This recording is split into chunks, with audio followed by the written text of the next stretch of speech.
Cerita hijrahku. Hidup itu lucu, kita bisa tentukan apa yang kita cari. Tapi kita gak bisa atur apa yang kita temukan. Terus, tanya Jihan kebingungan. Itu Bima Jihan, kakak tingkat kita waktu kuliah dulu. Ingat gak? Iya ingat. Terus hubungannya sama minta bantuan aku apa sah? Jihan tahu kan Kak Bima itu gimana? Kak Bima itu Han, laki-laki langka yang harinya di sisi nambah ilmu, hobinya baca buku, dan gak cuma itu, waktu kuliah dulu aku tahu banget Kak Bima jadi tempat temen-temen dan adik tingkatnya bertanya apa aja. Tapi bahkan, dengan segala kecemerlangan otaknya, Kak Bima tetap hormat banget sama dosen-dosen. Amazing kan? Dan yang paling keren Jihan, dia berusaha salat di masjid terus. Kamu stalkerin dia? Bukan itu poinnya. Iya aku tahu. Kamu mau cerita kalau kamu naksir sama dia. Siapa yang enggak? Cobahan sekarang aku tanya sama kamu, perempuan mana yang gak naksir sama laki-laki yang ganteng, cerdas, lucu, mapan, alim, ganteng? Kamu nyebut gantengnya 2 kali. Inohan karena dia tuh emang seganteng itu. Ya udah oke. Terus kamu mau minta bantuan aku apa? Jodohin. Dosa kan aku gak kenal. No. Han, yang aku butuhin adalah kamu ubah aku. Makeover, bukan. Kamu tahu kan perempuan yang baik, untuk laki-laki yang baik? Cerdas. Han, aku kan mau sama Kak Bima, itu artinya aku harus berubah menjadi lebih baik. Aku harus hijrah Han. Dan yang bantu aku ya kamu. Aduh sebentar. Nih Han, ada yang kurang gak? Ucap Sasha sambil mengambil kotak di atas meja. Ini apa? Tanya Jihan saat melihat isi kotak tersebut. Ini starter pack hijrah aku. Ini, kamu serius? Serius banget Han? Apalagi pas kemarin ketemu dia di toko buku. Aku yakin Han kalau aku sama Kak Bima itu jodoh. Dosa. Tapi hijrah enggak gini juga kali, bukan tentang perubahan fisik. Bukan cuma ubah tampilan. Jadi ini semua gak perlu? Bukan gak perlu. Tampilan yang berubah bisa banget buat ngingetin kita, contohnya kayak pasta gigi ini. Bagus banget buat ngingetin kita kalau lagi berusaha buat jadi yang lebih baik. Tapi kalau kamu serius, aku serius banget Han, ucap Sasha dengan penuh keyakinan. Iya aku percaya. Kalau kamu serius, aku mau bantu. Sasha pun menjawab dengan senyuman. Kalau mau berubah jadi lebih baik, mulai dari pendisiplinan diri yang sederhana deh, bangun subuh. Siapa yang menyediakan? Tanya Bunda pada diri sendiri. Bunda udah bangun, ucap Sasha yang baru dari dapur. Ini kamu yang siapin? Ini boleh Bunda makan? Emang buat dimakan Bun? Nih makan. Nih telurnya. jawab Sasha sambil menyajikan makanan. Tumben, ucap Bunda yang keheranan. Gimana Bun? Pinter anak Bunda, enak banget. Nambah ya nanti.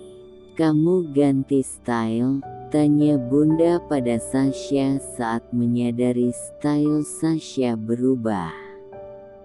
Sasha pun menjawab dengan senyuman sambil melanjutkan sarapannya.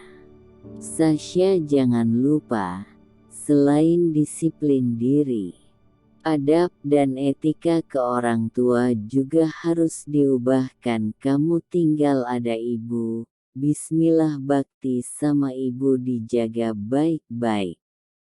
Sasha, tanya Ajis, teman kerja Sasha pangling melihat penampilan baru Sasha. Iya Jis, gila beneran Sasha lebar banget jilbab lu. Mau nyoba penampilan baru aja. Kenapa? Bagusan yang kemarin loh pakai yang modern. Yang stylish ini tuh kayak apa ya? Lebay gitu Sa, ucap Ajis. Dan inget Sa, gak semua orang akan bisa terima perubahan kamu, harus tahan. Tapi serius deh cantikan pakai jilbab biasa, ini tuh kayak orang gurun tau gak? Malah menurut gue, mending lu gak usah make jilbab. Lebih kelihatan. Lebih wow. Cakep deh pokoknya. Perasaan gak ada peraturan dari kantor buat ngelarang karyawannya make pakaian apapun asal sopan. Tapi kalau peraturan dan penalti untuk karyawan yang mengganggu dan melecehkan karyawati lainnya sih ada. Ucap Mbak Sinta atasanku yang mendengar percakapan kami. Iya Mbak Sin bercanda kok saya. Sasanya juga ngerti kalau saya bercanda. Iya kan Sa? Ngerti kok dia. Ya udah lanjut kerja aja sana. Iya Mbak Sin, ucap Ajis lalu pergi ke meja kerjanya. Kamu penampilan baru, tanya Mbak Sinta. Iya Mbak, lain kali kalau ada yang begituan jangan diem aja, harus dilawan, tegur Mbak Sinta. Enggak apa-apa kan Mbak pakai pakaian begini ke kantor? Enggak ganggu kinerja kan? Insya Allah enggak Mbak. Ya udah gak apa-apa. Aku lanjut dulu ya, ucap Mbak Sinta lalu pergi ke meja kerjanya. Ternyata berubah menjadi lebih baik memang gak mudah. Bangun di saat orang lain masih terlelap. Melawan ngantuk setelah sebelumnya bekerja seharian. Berbakti dan mengabdi sama Bunda. Berusaha lebih rajin dan peduli sama rumah, meski sebenarnya sedang lelah. Harus tahan diri dari orang-orang yang gak bisa menghargai pilihan kita. Belum lagi waktu yang biasanya dipakai istirahat, sekarang dipakai kajian dan majelis ilmu. Setelah 1 bulan lebih berjalan, harapanku perubahan ini sesuai dengan apa yang aku harapkan. Kak Bima, salam. Sasha maaf saya terlambat sebentar lagi saya sampai. Sasha, iya kak, gak apa-apa aku tunggu. Aku juga baru sampai wajah tersenyum. Kurang lebih seperti itu percakapanku dengan Kak Bima di WhatsApp. Assalamualaikum sa, ucap laki-laki yang baru masuk kafe. Dan itu Kak Bima. Waalaikumsalam Kak, jawabku. Oh iya ini sa, kenalin ini istri saya, Hana. Dan ternyata Kak Bima datang dengan istrinya. Hanan, ucap istri Kak Bima. Sasha. Salam kenal ya Kak. Duduk dulu Kak, ucapku sambil mempersilahkan mereka duduk. Aneh, tadinya kupikir aku akan kecewa berat, sedih dan marah kalau hasilnya begini. Tapi, enggak tuh. Hijrah yang awalnya kulakukan demi menjadi pantas untuk Kak Bima ternyata malah membuatku lebih dekat dengan Bunda. Hijrah yang tadinya kulakukan demi mendapat pasangan, justru membuatku mendapatkan predikat karyawan teladan. Hijrah yang awalnya kulakukan demi mendekati manusia, ternyata malah mendekatkan hatiku dengan Sang Pencipta. Ternyata benar apa yang dibilang Jihan, kita boleh memulai hijrah dengan alasan apapun karena ketika kita menjalankannya dengan sepenuh hati, Tuhan akan tetap beri kita hasil terbaik. Sejalannya waktu pertemuanku dan Kak Bima berakhir.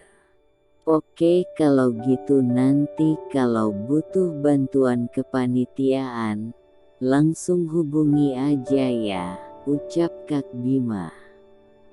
Pasti Kak, maksih ya Kak. Kak Hana makasih banyak ya. Iya sama-sama, makasih ya. Oke kalau gitu kita pamit duluan ya. Assalamualaikum, pamit Kak Bima.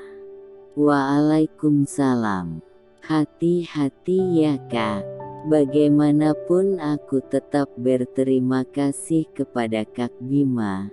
Karenanya aku menemukan jalan untuk berubah menjadi lebih baik. Aku punya doa baru sekarang. Aku harap aku bisa seperti Kak Bima, menjadi inspirasi untuk hijrahnya orang lain. Menjadi motivasi untuk orang lain agar mau berubah menjadi lebih baik.